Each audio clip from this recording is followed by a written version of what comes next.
The blood-red sunset painted the Montana sky as Nora Prescott pressed her baby's face to her chest, stifling her own sobs so the infant wouldn't wake. 3 days on the run had left her ragged, her once fine dress torn and mudded from sleeping in ditches alongside the dusty road to Silver Peak. The year was 1876, and for a 22-year-old widow with nothing but a 3-month-old daughter and the locket around her neck, the West had shown nothing but cruelty. "Hush now, Emma," she whispered, though the baby slept soundly despite her mother's tears. "We'll find somewhere safe tonight." The silver mining town of Silver Peak emerged from the horizon, its ramshackle buildings clustered together like frightened children. Nora had heard whispers of work there: laundry, cooking, anything that might earn her enough to feed Emma and herself. The baby stirred against her breast, tiny fingers curling and uncurling in sleep, oblivious to their desperate circumstances. Nora stumbled forward, her worn boots catching on the uneven ground.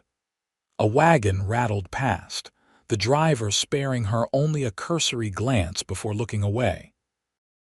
She was used to such treatment by now. A woman alone with a baby inspired either pity or suspicion, and in these parts, suspicion usually won out.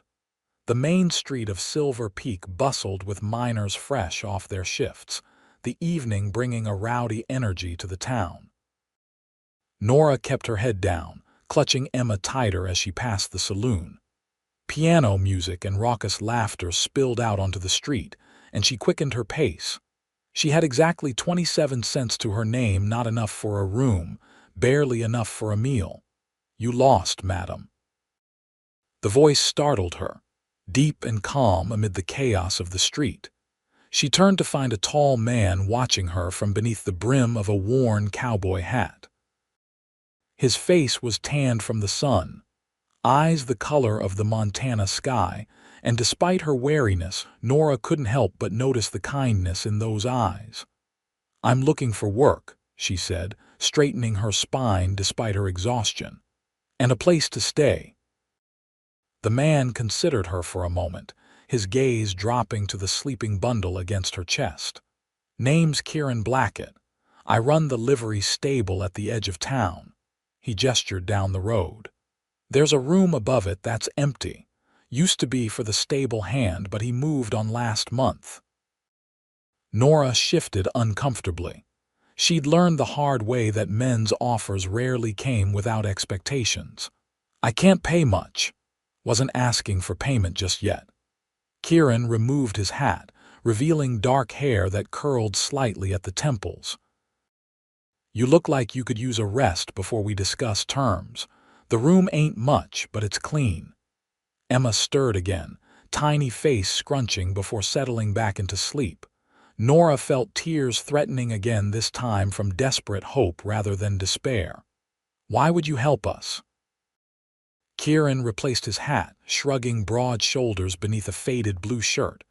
"Been where you are, not exactly, mind you, but close enough." He nodded toward the baby. "What's the little one's name?" "Emma," Nora answered, her voice barely audible above the street noise. "And I'm Nora." "Nora Prescott." "Well, Mrs. Prescott, miss," she corrected quickly, then immediately regretted it. A widow inspired more respect than an unwed mother, but the lie had grown heavy over the months and she found she couldn't maintain it anymore. "Her father, he's no longer with us." Kieran nodded, no judgment crossing his features. "Miss Prescott, then. If you'll follow me, I can show you that room. Got some stew on the stove, too, if you're hungry." Nora's stomach growled audibly, and a slight flush colored her cheeks. "That's very kind, Mr. Blackett." "Kieran," he corrected, offering a smile that transformed his weathered face. "We don't stand much on formality in Silver Peak." She followed him down the street, aware of curious glances from townsfolk. A woman pushing a baby carriage averted her eyes when Nora looked her way. 2 men outside the general store stopped talking as they passed. Nora kept her gaze fixed on Kieran's broad back, focusing on each step rather than the judgment surrounding her. The livery stable sat at the edge of town, a large, well-maintained building with the scent of hay and horses wafting from its open doors. Beside it stood a small house, modest but solid. Kieran led her to a side entrance and up a narrow staircase. "It's just the one room," he explained, opening a door at the top of the stairs. "But there's a pump out back for water, and you can use the cook stove in the main house when you need to." The room was indeed small, but clean as promised. A narrow bed sat beneath the window, a washstand in the corner, and a small table with 2 chairs occupied the remaining space. It was more than Nora had hoped for. "I can't," she began, but Kieran held up a hand. "Rest first," he said firmly. "I'll bring up some stew.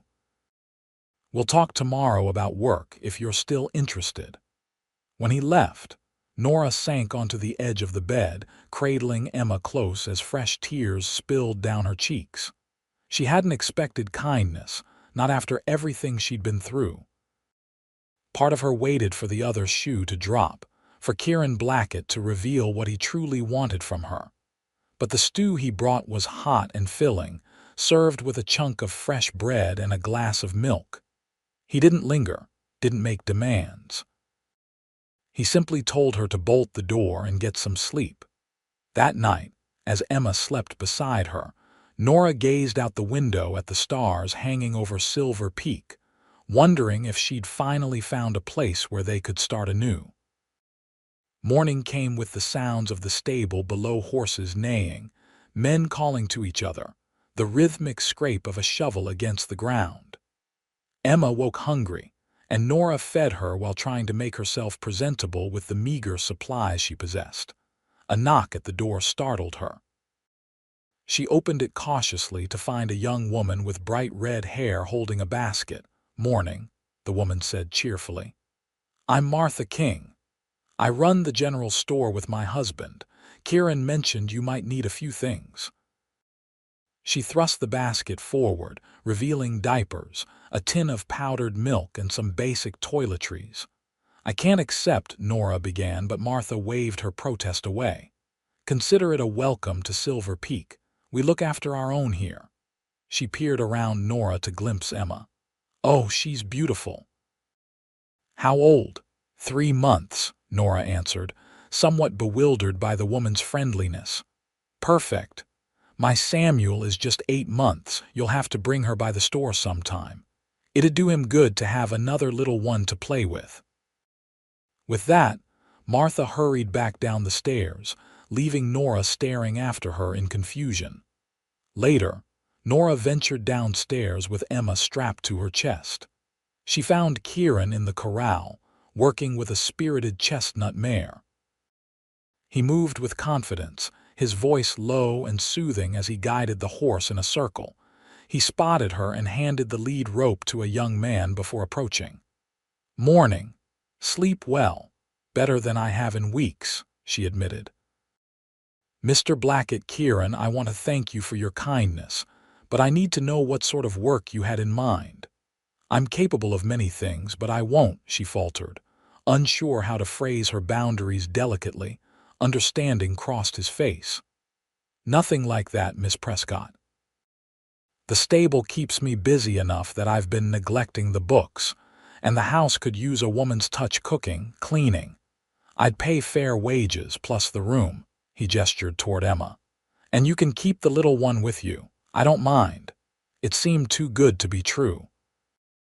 Nora studied his face for any sign of deception but found only sincerity. "I accept," she said finally. "When would you like me to start?" "No time like the present," Kieran replied with a smile. "I'll show you around." The days that followed fell into a comfortable rhythm. Nora kept the books in meticulous order, discovering a talent for figures she hadn't known she possessed. She cooked meals that brought a genuine smile to Kieran's face, cleaned the small house until it gleamed, and slowly began to feel secure for the first time since Emma's birth. The townspeople, following Martha's lead, welcomed her with surprising warmth. There were exceptions. The banker's wife sniffed disapprovingly whenever they passed on the street, and the saloon girls eyed her with suspicious curiosity, but overall, Silver Peak proved kinder than she dared hope. 2 weeks after her arrival, Nora was hanging laundry behind the stable when she noticed Kieran watching her from the corral fence. The intensity of his gaze made her pause. "Is something wrong?" she called, suddenly self-conscious. He shook his head, approaching with that easy stride of his. "Just thinking how different the place feels with you here. Better." A warm flush crept up her neck. "I'm glad to be useful. It's more than that." Kieran leaned against the clothesline post. "You've brought life back to this place. Haven't seen Emma cry once since you arrived. She's thriving." "You both are." Nora smiled, glancing toward where Emma lay on a blanket in the shade, kicking her legs happily. "She feels safe here. So do I." Kieran seemed about to say more when the sound of approaching hoofbeats drew their attention. 3 riders appeared, dust billowing behind them. Nora felt a chill as they dismounted in front of the stable. "Blackett," called the leader, a heavy-set man with a thick mustache. "Got a message from Carson City. They're looking for a woman traveling with an infant. Thought you should know, seeing as you've taken in a stranger recently." Nora froze, the damp sheet she'd been hanging slipping from her fingers. Kieran's expression revealed nothing as he moved to stand between her and the riders. "Sheriff Phillips," he acknowledged. "What's the nature of their interest in this woman?" The sheriff glanced at Nora, his gaze lingering on Emma. "Theft, apparently. Stole some valuable items from her employer before fleeing. They're offering a reward for information leading to her capture." "That's so." Kieran's voice remained casual, but Nora could see the tension in his shoulders. "Well, Miss Prescott here came from Butte, not Carson City, and she's been nothing but hardworking and honest since she arrived." Sheriff Phillips nodded slowly. "Just doing my duty, passing along the information. If you say she's from Butte, I've no reason to doubt you." He tipped his hat. "Good day, Blackett, madam." As they rode away, Nora sank to her knees beside Emma, trembling. Kieran knelt next to her, concern etched on his features.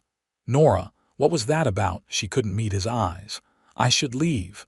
I'm bringing trouble to your door."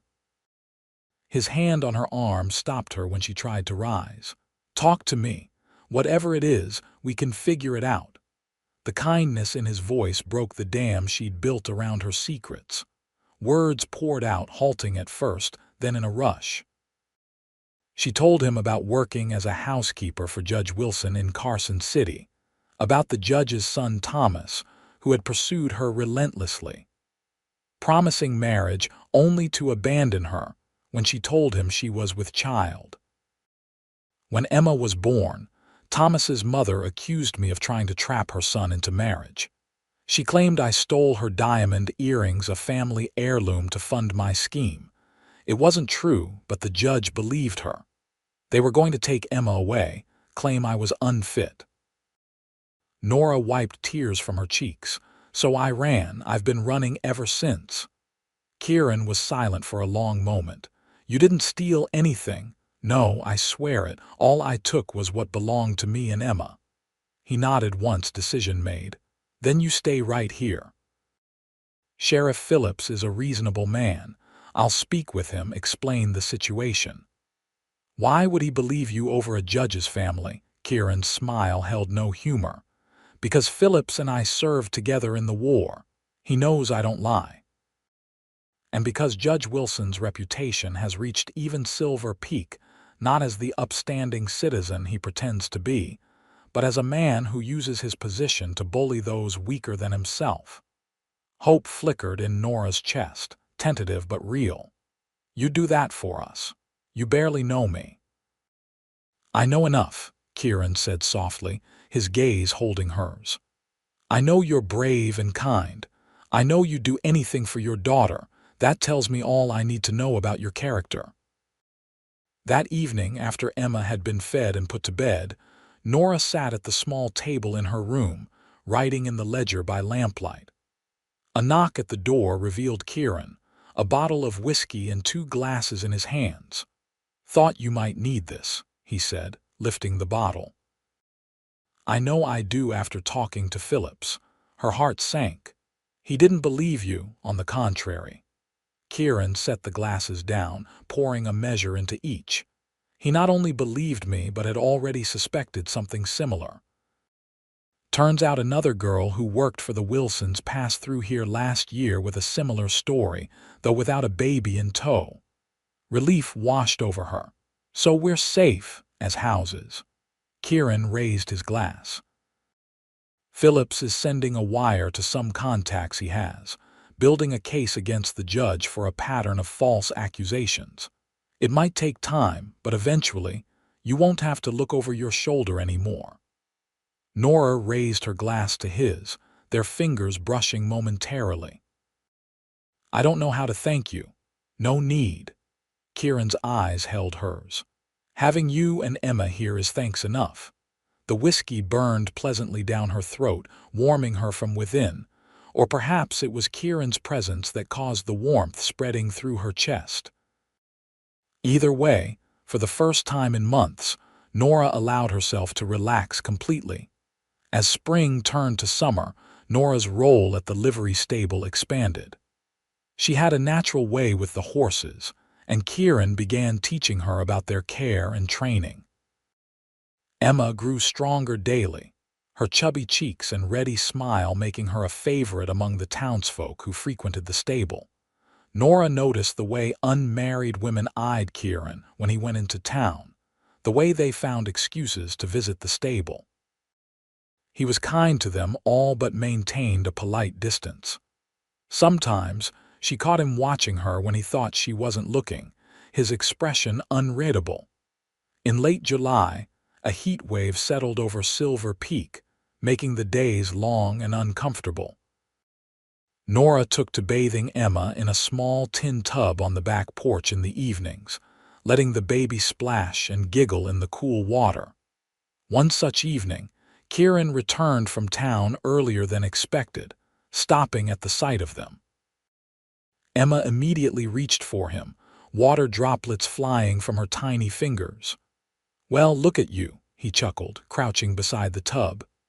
"Having a grand time, aren't you, little miss?" "She loves the water," Nora said, smiling at her daughter's antics. "I think we have a future swimmer on our hands." Kieran reached out, letting Emma grab his finger in her wet grasp. "My mother taught me to swim in the creek behind our farm when I was 4, said I took to it like a fish." "You never speak of your family," Nora observed, wrapping Emma in a towel as she began to tire of her bath. A shadow crossed his face. "Not much to tell. Parents died of fever when I was 16. No siblings. Worked farms until the war, then came west afterward looking for something different."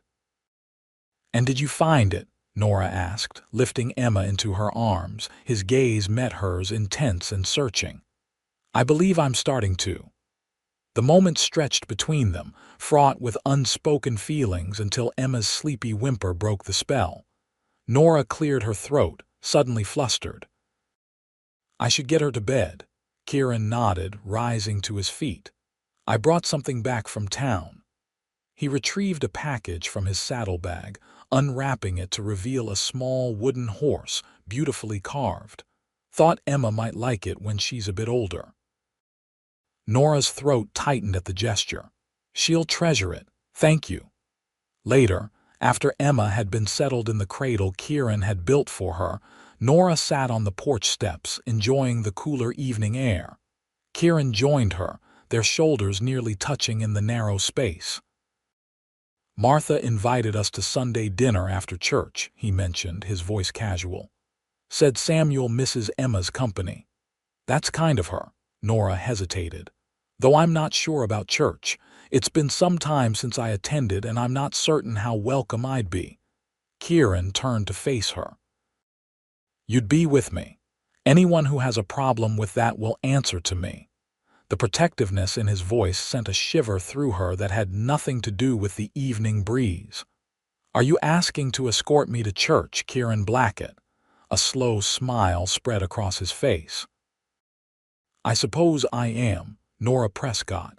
She found herself returning his smile. "Then I accept." Sunday arrived with clear skies and a sense of anticipation Nora hadn't felt in years.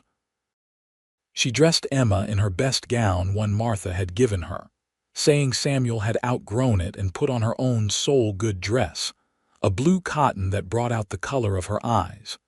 When Kieran saw them waiting on the porch, he stopped in his tracks, his expression making Nora's heart flutter.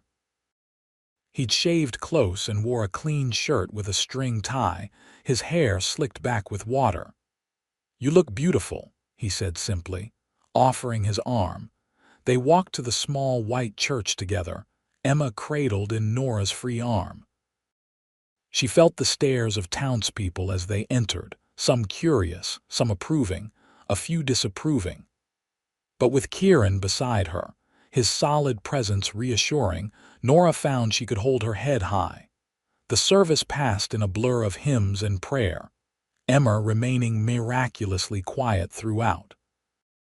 Afterward, as they mingled outside the church, Nora was surprised by how many people approached to introduce themselves properly, cooing over Emma and welcoming Nora to the community. "Mrs. Prescott." A cold voice cut through the pleasant atmosphere. Nora turned to find Mrs. Holloway, the banker's wife, regarding her with thinly veiled disdain. "I'm surprised to see you here. I wasn't aware that unwed mothers were welcome in our congregation." A hush fell over the nearby conversations. Nora felt heat rise to her face, but before she could respond, Kieran's hand came to rest at the small of her back. "Mrs. Holloway," he said, his tone deceptively mild. "I wasn't aware that judgment was yours to pass. Seems to me that's the Lord's work, not yours." The woman's mouth opened and closed like a fish out of water. "Well, I never, and that's a shame," Kieran continued, "because if you had, you might have learned the Christian values of compassion and kindness that the rest of this community practices so well." Martha King stepped forward, linking her arm through Nora's. "We're going to be late for dinner if we stand around chatting all day.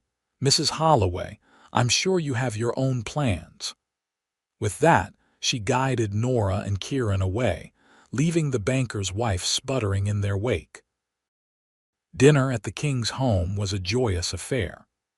Samuel and Emma were settled on a blanket together, the older boy offering toys to Emma with solemn concentration. Nora watched them play while helping Martha serve the roast chicken and vegetables.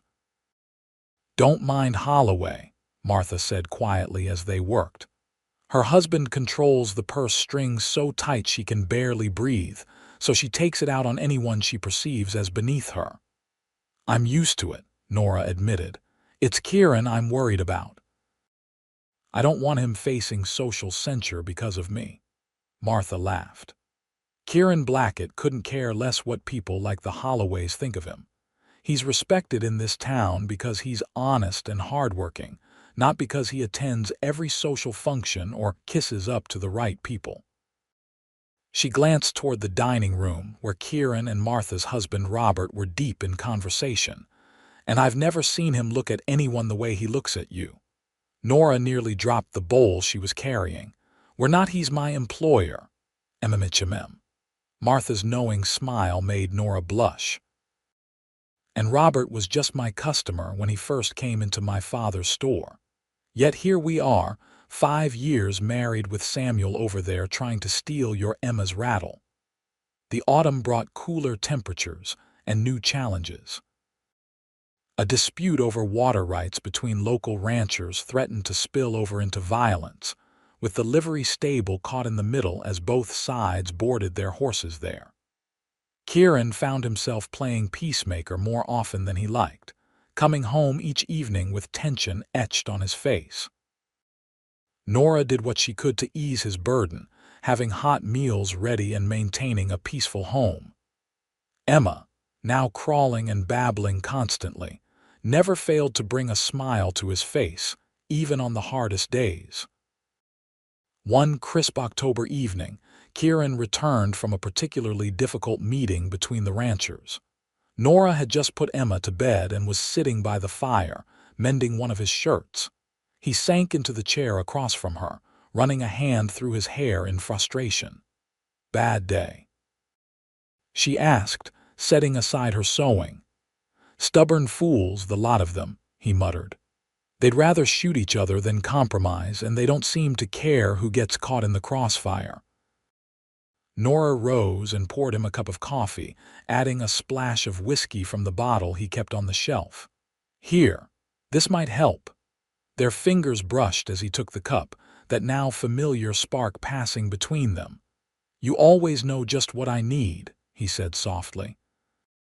Something in his tone made her breath catch. "It's the least I can do, after everything you've done for us." Kieran set the cup down, reaching for her hand. "Nora, you must know by now that I don't see you as an obligation or a charity case. You're so much more than that." Her heart hammered against her ribs. "Kieran, I've been trying to find the right time, the right words."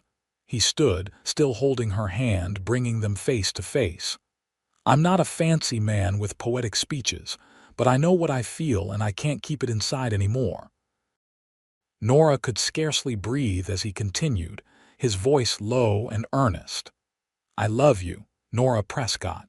I love the way you sing to Emma when you think no one's listening. I love how your nose scrunches when you're concentrating on the ledgers. I love your courage and your kindness." His thumb traced circles on her palm. "And I love Emma as if she were my own." Tears filled Nora's eyes. "Kieran." A thunderous knock at the door interrupted her. Kieran's expression darkened as he released her hand and moved to answer it. Sheriff Phillips stood on the porch, his face grim. "Blackett, sorry to disturb you, but there's trouble brewing. The Miller boys are threatening to dam the creek that runs through the Henderson property. Both sides are armed and looking for an excuse." Kieran swore under his breath. "I'll saddle up." "I'm coming with you," Phillips said. "Figure between the two of us, we might be able to talk some sense into them before someone gets killed." Nora followed them onto the porch. "Be careful," she called as Kieran mounted his horse. He looked back at her, regret and determination mingling in his expression. "We'll finish our conversation when I return. That's a promise." As she watched them ride away, Nora wrapped her arms around herself, his unfinished declaration hanging in the air between them. Hours passed with no word. Nora paced the floor, checking on Emma periodically, though the baby slept soundly through the night. When dawn broke with still no sign of Kieran, worry gnawed at her stomach. Martha appeared at mid-morning, her face tight with concern. "Any news?" "Nothing," Nora said, trying to keep her voice steady for Emma's sake. The baby sat on a blanket nearby, happily stacking wooden blocks Kieran had made for her. "Robert rode out an hour ago to see what was happening," Martha said, taking a seat at the table. "This feud has been brewing for months. The Millers claim the Hendersons have been stealing water during the drought. The Hendersons say the creek has always run through their property and they have rights to it. And Kieran is caught in the middle," Nora murmured, her worry deepening. "He respects him," Martha assured her. "Both sides. If anyone can make them see reason, it's Kieran." The sound of hoofbeats sent both women rushing to the window. Robert King dismounted quickly, his expression grave as he hurried to the door. "What happened?" Martha demanded before he could even knock. "There was shooting," Robert said, removing his hat. "No one's dead, thank God, but Kieran took a bullet in the shoulder trying to get between them." The room seemed to tilt around Nora. "Where is he?" He's alive," Robert assured her quickly. "Doc Sullivan is patching him up at his office now. Sheriff Phillips asked me to come tell you. He says Kieran's main concern was that you'd be worried." Relief made Nora's knees weak. "I need to go to him." "I'll stay with Emma," Martha offered immediately. Nora hesitated, looking at her daughter.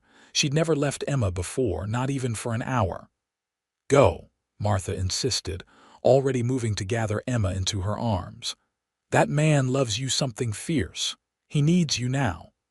The walk to the doctor's office was the longest of Nora's life. Townsfolk stopped her along the way, expressing concern and offering assistance.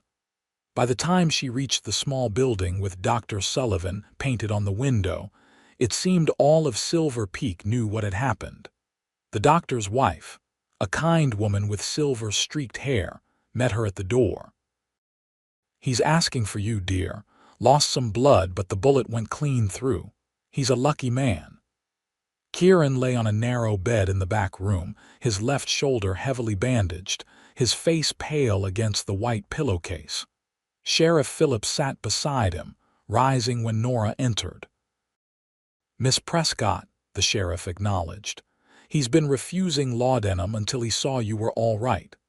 "I'm fine," she assured Kieran, moving to his bedside and taking his good hand in hers. "It's you I'm worried about." Kieran's eyes, though clouded with pain, focused on her face. "Told you I'd be back," he murmured. "Got a conversation to finish." Sheriff Phillips cleared his throat. "I'll leave you two alone. Blackett, you rest up. Those ranchers have agreed to a truce for now, thanks to you." When they were alone, Nora struggled to contain her emotions. "You could have been killed. Takes more than a rancher with poor aim to keep me from coming home to you." Kieran winced as he tried to shift position. "Don't move," she scolded, then softened her tone. "The doctor says you'll recover fully, but you need to rest." "Not until I say what I started to say last night." He squeezed her hand. "I love you, Nora. I want to marry you if you'll have me. I want to be a father to Emma, to give her my name and protection. I want us to be a family." Tears spilled down Nora's cheeks as the walls around her heart finally crumbled. "I love you too. I have for so long, but I was afraid of depending on someone again, afraid you'd change your mind once you really knew me." "I know everything I need to know," Kieran assured her. "Your past doesn't matter to me, only our future." "Yes," she whispered, pressing her lips to his hand. "Yes, I'll marry you." A week later, Kieran returned home, his arm in a sling but his spirit undimmed. Emma greeted him with excited squeals, crawling at top speed across the floor to reach him. Nora helped him sit in his chair by the fire, Emma immediately demanding to be lifted onto his lap. "Careful with Papa's arm, sweetheart," Nora cautioned, settling the baby on his good side. Kieran's eyes widened at the word Papa, a smile spreading across his face. "Papa," he repeated, testing the sound of it. "I like that." "So does she," Nora said, watching as Emma patted his chest with proprietary interest. "She's missed you terribly. We both have." That night, after Emma was asleep in her cradle, they sat together on the porch, watching the stars emerge above Silver Peak. Kieran's arm around her shoulders felt right, as if she'd been waiting her whole life for just this embrace. "Reverend Thomas says he can marry us next Sunday," Kieran mentioned, pressing a kiss to her temple. "If that suits you." "It does," Nora agreed, leaning into him. "Martha's already planning a celebration afterward. I think half the town is involved." "They care about you," Kieran said. "Both of you. You've become part of this community." Nora marveled at how much her life had changed in just a few months, from desperate flight to profound belonging, from isolation to love. "I never thought I'd find a home again, not after everything that happened." "Home isn't just a place," Kieran murmured against her hair. "It's people who love you, who stand by you no matter what." The wedding was simple but joyous, the small church filled to capacity with well-wishers. Emma, dressed in a tiny white gown sewn by Martha, supervised proceedings from Robert King's arms, occasionally contributing enthusiastic babbles that made the congregation laugh.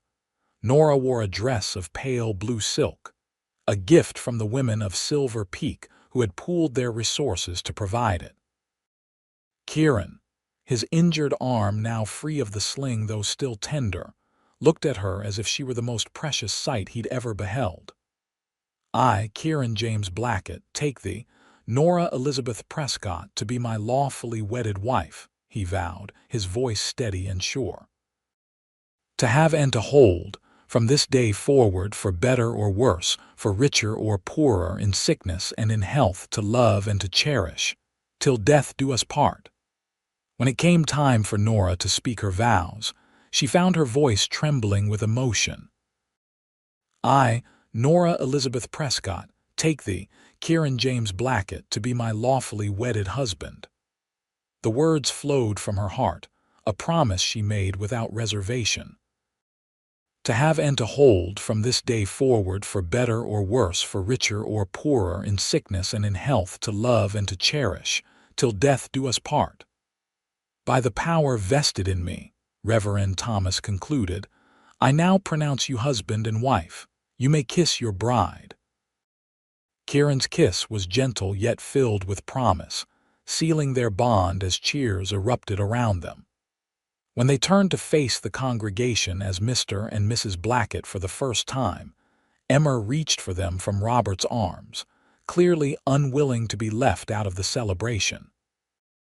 Laughing, Kieran gathered her up with his good arm, and together the three of them walked down the aisle as a family. The celebration afterward, held in the town square, lasted well into the evening.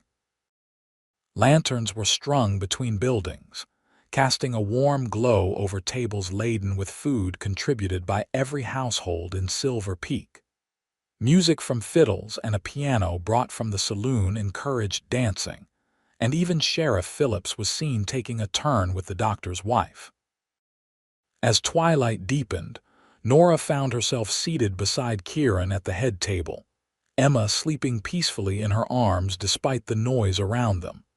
She watched the townspeople laughing and talking, many of whom had become dear friends over the past months. Happy?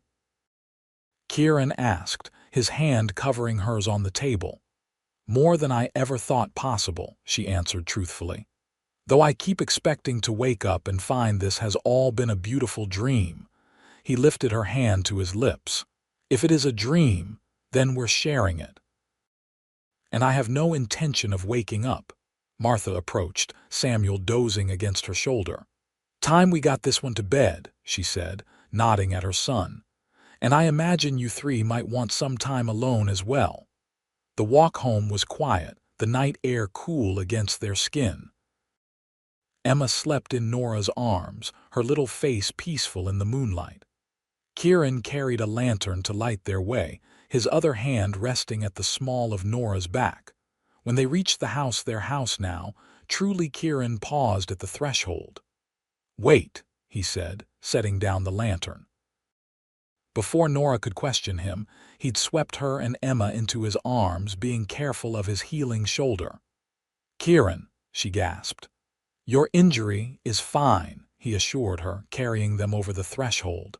Some traditions are worth a little discomfort. Inside, Nora laid Emma in her cradle, the baby stirring only slightly before settling back into sleep. She straightened to find Kieran watching her, his expression tender in the lamplight. Mrs. Blackett, he said softly, drawing her into his arms.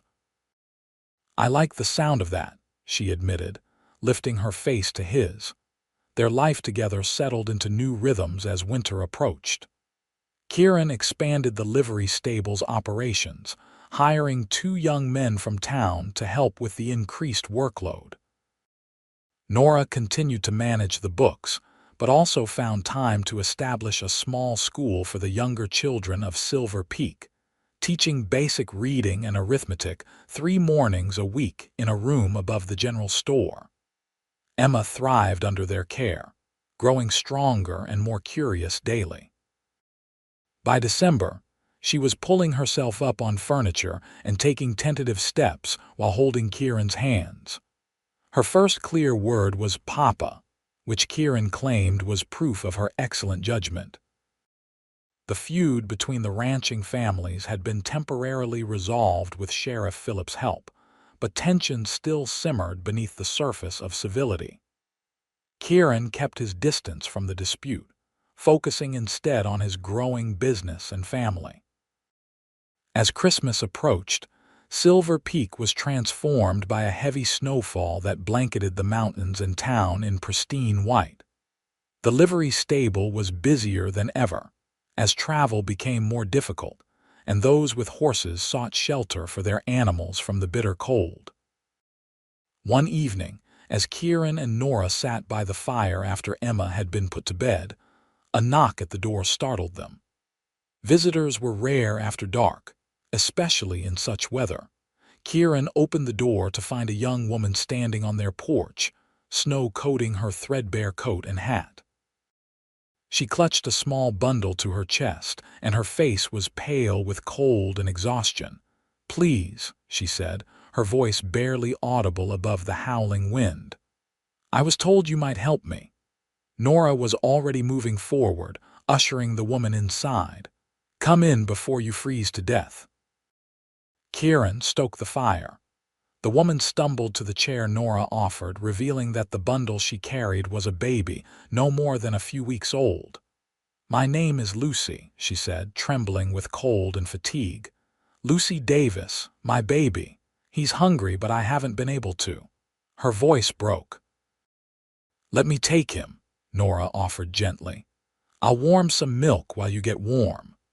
The young woman, barely more than a girl, really surrendered her child with obvious reluctance. As Nora unwrapped the infant, she was relieved to find him cold but otherwise appearing healthy. Kieran brought Lucy a blanket and a cup of hot coffee, which she accepted with shaking hands. "Who sent you to us?" he asked, his tone kind but cautious. "A man in Carson City," Lucy explained, her eyes never leaving her baby as Nora prepared a bottle of warm milk. "He said his sister found help here when she was in trouble. Said to ask for Kieran Blackett, that you wouldn't turn away a woman with a child." Nora and Kieran exchanged glances, understanding passing between them. Someone connected to Judge Wilson's household had directed this girl to them, perhaps even someone Nora had known during her time there. "You're safe here," Kieran assured her. "Can you tell us what happened?" As Lucy warmed by the fire, her story emerged in halting fragments. She'd worked as a maid for a wealthy family in Carson City, much as Nora had. The son of the house had taken advantage of her, and when she discovered she was with child, she'd been dismissed without references. Her family, strict and unforgiving, had turned her away when she sought help. "I didn't know where else to go," she finished, accepting her now-fed baby back from Nora. "I can work, I'm strong, and I learn quickly." "You'll stay with us tonight," Nora decided, looking to Kieran for confirmation. "Tomorrow we'll figure out something more permanent." Kieran nodded. "Martha King mentioned needing help at the store now that she's expecting again, and there's a room above the schoolhouse that's standing empty." Relief washed over Lucy's face. "I can't thank you enough." Later, with Lucy and her son settled in the spare room that had once been Nora's, Kieran pulled Nora close beside the dying fire. "It seems we're developing a reputation," he murmured against her hair. "Is that a bad thing?" She asked, thinking of the desperate young woman who had arrived on their doorstep. "No," he said firmly. "It's exactly the kind of reputation I'm proud to have, helping those who need it the way someone once helped you." Nora leaned into his embrace, grateful beyond words for the man she'd married. "I think Emma might enjoy having another baby around," she mentioned casually. "She seems quite taken with Samuel whenever we visit the Kings." "Does she now?" Kieran's voice held a note of speculation. "And what about you? Would you enjoy having another baby around?" Nora turned in his arms to face him, a smile playing at her lips. "I've been thinking it might be nice for Emma to have a little brother or sister, someone who shares her blood, and yours." Understanding dawned on Kieran's face. "Nora, are you saying Dr. Sullivan confirmed it yesterday?" she said, unable to contain her joy any longer. "We're going to have a baby, Kieran. In June." His whoop of delight was loud enough that Emma stirred in her sleep, prompting them both to stifle their laughter. Kieran dropped to his knees, pressing his face against Nora's still flat stomach. "Hello in there," he whispered. "I'm your papa and I can't wait to meet you." Spring arrived with its promise of renewal, greening the mountains around Silver Peak and bringing wildflowers to the meadows. Lucy Davis had settled well into the community, working at the King's store while her son, Michael, spent his days either with her or at Nora's informal nursery, which now included Emma and 3 other children whose mothers worked in town. Nora's pregnancy progressed smoothly, her body blossoming with new life. Emma, now walking confidently and chattering in her own language interspersed with recognizable words, seemed fascinated by her mother's changing shape, often patting Nora's rounded belly and declaring "baby." With solemn importance, Kieran doted on Nora, ensuring she rested when tired and ate well. He'd taken to reading aloud to her belly each night, everything from newspaper articles to poetry, claiming the child should be well informed from the start. As June approached, Nora found herself increasingly restless. The heat had returned early to the valley, making sleep difficult despite Kieran's efforts to keep their bedroom cool with damp sheets hung over the windows. One particularly warm night, she paced the floor after Emma had been put to bed, one hand supporting her lower back. "You should rest," Kieran said, watching her from his chair. "Doc Sullivan said—" "I know what he said," Nora interrupted, then immediately felt guilty for her sharp tone. "I'm sorry, I just can't seem to get comfortable." Kieran rose, coming to massage her shoulders gently. "What can I do?" Before she could answer, a knock at the door interrupted them. Kieran frowned. It was nearly 9 o'clock, late for casual visitors. Sheriff Phillips stood on their porch, his expression grave. "Evening, Blackett, Mrs. Blackett. Sorry to disturb you, but we've got trouble." "The ranchers again?" Kieran asked, stepping aside to let the sheriff enter. "Worse," Phillips said, removing his hat. "Got word from Carson City. Judge Wilson and his son are on their way here, with papers they claim give them the right to take Emma." Nora felt the blood drain from her face, her hand instinctively moving to her belly as if to protect both her children. "They can't. She's our daughter. Kieran adopted her legally." "I know that," Phillips assured her. "And those papers won't hold water here, but they're determined and they're bringing muscle with them." Kieran's face hardened. "When?" "Day after tomorrow, best guess. They were spotted in Reno yesterday." After the sheriff left, promising to gather a few trusted men to help if needed, Nora collapsed into a chair, trembling.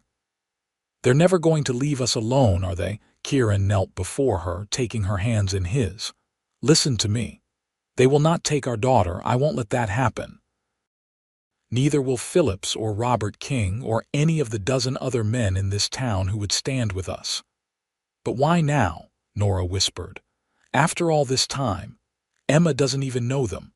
My guess, they heard about our marriage, about how well we're doing here. The judge's pride can't stand the thought that you've built a good life despite his efforts to ruin you." Kieran's jaw tightened. Or perhaps his son has had a convenient attack of conscience now that he thinks there's a respectable household for Emma. Nora shook her head. "Thomas Wilson has no conscience. He wants to hurt me, to punish me for not quietly accepting the role of discarded mistress." She met Kieran's gaze, her own hardening with resolve. "We need to end this once and for all." The next day passed in tense preparation. Word spread quickly through Silver Peak about the coming confrontation. Martha took Emma for the day, insisting that the King's home at the far end of town was the safest place for her. Robert King arrived at the livery stable with his shotgun and 3 other men, all determined to stand with Kieran against the interlopers. Sheriff Phillips stationed deputies at the town limits, with instructions to alert them the moment Wilson's party arrived. By nightfall, Nora was exhausted, her back aching worse than before. Kieran insisted she lie down while he kept watch, but sleep eluded her. Every time she closed her eyes, she saw Emma being torn from her arms. Around midnight, a sharp pain lanced through her abdomen, causing her to gasp. Kieran was at her side instantly. "Nora, what is it?" "I think," another pain cut off her words. "The baby, it's coming." Kieran's eyes widened. "Now, but it's too early. Dr. Sullivan said 2 more weeks at least." "Apparently your child has other ideas," Nora managed through gritted teeth as another contraction gripped her. Kieran sprang into action, sending one of the men to fetch the doctor while helping Nora into a more comfortable position. By the time Dr. Sullivan arrived, the contractions were coming regularly, 5 minutes apart. "This baby isn't waiting," the doctor confirmed after examining her. "Everything looks good, though. Strong heartbeat, proper position." Through the long night, Kieran never left Nora's side, holding her hand through contractions, wiping her brow, and murmuring encouragement. As dawn broke over Silver Peak, bringing with it the threat of Wilson's arrival, Nora gave a final push and their son entered the world with a lusty cry. "He's perfect," Dr. Sullivan announced, placing the red-faced, squalling infant on Nora's chest. "A fine, healthy boy." Tears streamed down Nora's face as she gazed at their son. He had Kieran's dark hair and strong jaw, but her nose and chin. "Hello, little one," she whispered. "You certainly know how to make an entrance." Kieran's eyes shone with pride and love as he touched his son's tiny hand. "He's magnificent, just like his mother." They named him James Thomas Blackett, James for Kieran's father, Thomas for the reverend who had married them. As Dr. Sullivan finished attending to Nora and the baby, Sheriff Phillips appeared at their bedroom door, his expression tense. "They're here," he said simply. 6 men, including the judge and his son. "They're at the hotel now, but they're asking questions about where to find you." Kieran straightened his shoulders, torn between his newborn son and the threat to his daughter.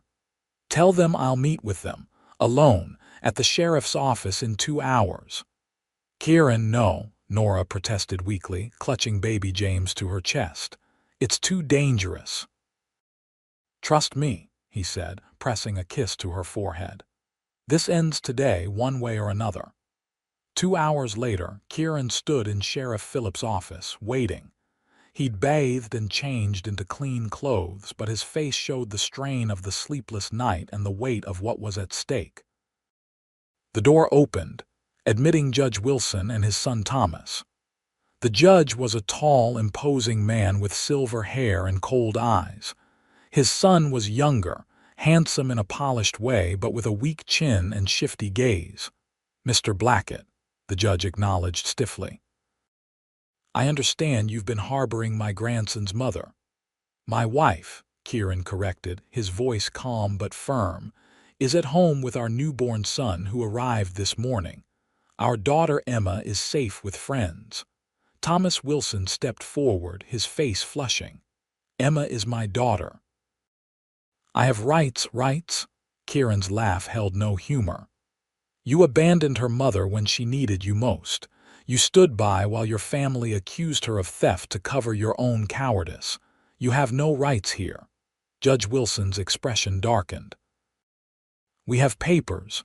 Your papers mean nothing in Silver Peak," Sheriff Phillips interrupted from his position by the door. "Emma Blackett was legally adopted by her stepfather 6 months ago. The territorial court has recognized that adoption." "This is outrageous," the judge blustered. "I'll have this entire town investigated." "I have connections, so do I," Kieran cut in. "Including friends at the territorial governor's office who would be very interested in the pattern of young women fleeing your household with similar stories of exploitation and false accusations. He nodded toward Thomas, whose face had gone pale. Your son has quite a reputation, Judge Wilson, one that wouldn't withstand much scrutiny. The older man's gaze darted between his son and Kieran. What are you suggesting? I'm not suggesting anything. I'm telling you that if you persist in this, if you continue to threaten my family, all those stories will come to light. Every young woman who worked in your home and suffered at your son's hands will be given a chance to speak. Kieran leaned forward, his voice dropping. Including Lucy Davis, whose son bears a striking resemblance to your own. Thomas Wilson made a choked sound. Father, perhaps we should be quiet, the judge snapped, his calculating gaze fixed on Kieran. What do you want, Blackett? I want you to leave Silver Peak today and never return. I want written acknowledgement that you relinquish any claim to Emma, and I want your word that you'll never again interfere in our lives. The judge's mouth twisted in displeasure. And in return, the past stays in the past. Your son's indiscretions remain private. Your family's reputation remains intact. A tense silence filled the office as Judge Wilson considered the offer. Finally, he nodded curtly. I'll have my lawyer draw up the papers. You'll have them by noon. One more thing, Kieran added as they turned to leave. There may be other women who come to us for help, women your son has wronged. You will not hinder them or pursue them. The judge's jaw tightened, but he nodded again before striding from the office, his son trailing behind. Sheriff Phillips released a low whistle when they were gone. Think they'll honor it? They will, Kieran said with certainty.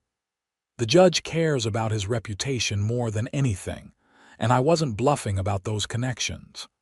By sunset, Judge Wilson's party had left Silver Peak, the signed papers safely in Kieran's possession. He returned home to find Nora propped up in bed, Emma curled beside her, both of them gazing in wonder at baby James. Papa, Emma exclaimed, holding out her arms to him. Kieran gathered her up, pressing a kiss to her curls. Hello, Princess. Have you been helping Mama with your new brother? Emma nodded solemnly. Baby James sleep? Yes, he does, Kieran agreed, sitting on the edge of the bed, and he'll do a lot of that for a while. Nora searched his face anxiously. Is it over? It's over, he confirmed, reaching out to stroke James's downy head. They're gone and they won't be back.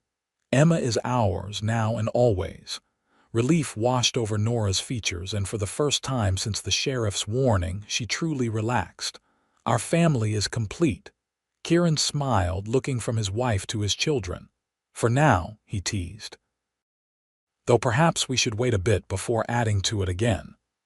In the weeks that followed, life settled into new patterns. James proved to be a contented baby, sleeping well and nursing eagerly. Emma took her role as big sister seriously, helping Nora in her own toddler way and singing improvised lullabies to her brother. Kieran expanded their living quarters, adding 2 bedrooms to the house to accommodate their growing family. The livery stable continued to prosper, with plans for a coaching inn to be built adjacent to it the following spring. Lucy Davis and her son Michael remained in Silver Peak, becoming part of the close-knit community. Lucy's skill with a needle had led to a thriving dressmaking business, with orders coming from as far away as Reno. By the time James was 3 months old, sleeping through the night and beginning to show his father's ready smile, Nora felt fully recovered from his birth. The summer heat had given way to the crisp air of autumn, and the aspen trees in the mountains had turned golden. One evening, as they sat on the porch watching the sunset, Emma and James both asleep inside, Kieran took Nora's hand in his. Happy, he asked, just as he had on their wedding day. Completely, she answered, leaning her head against his shoulder. I never imagined I could have this life, this family. When I arrived in Silver Peak, I was so broken, so afraid. I knew from the moment I saw you, Kieran said, his voice soft with memory, standing there in the street with Emma in your arms, that my life was about to change. You looked so determined, so fierce despite your exhaustion. Nora smiled at the recollection. And I thought you were either going to report me to the sheriff or demand something I couldn't give in exchange for help. Instead, I fell in love with you, he murmured, pressing a kiss to her temple. And saved us both, she added, turning her face up to his. As the stars emerged above Silver Peak, Kieran held his wife close, grateful for the twist of fate that had brought her to his door that day. For a lone woman with a baby, the West could be unforgiving, but together, they had built something stronger than the forces that had tried to tear them apart. Inside, Emma and James slept peacefully, secure in the knowledge, even if Emma was the only one old enough to consciously register it, that they were safe, protected, and deeply loved. "You'll sleep for peace tonight," Kieran had promised Nora that first evening, when he'd found her weeping beside her sleeping child. The words had been a promise then, one he'd kept through danger and joy alike. Now, with the quiet certainty of abiding love, that peace had become the foundation of their life together, a life neither of them had dared to dream possible until they found each other under the vast Montana sky.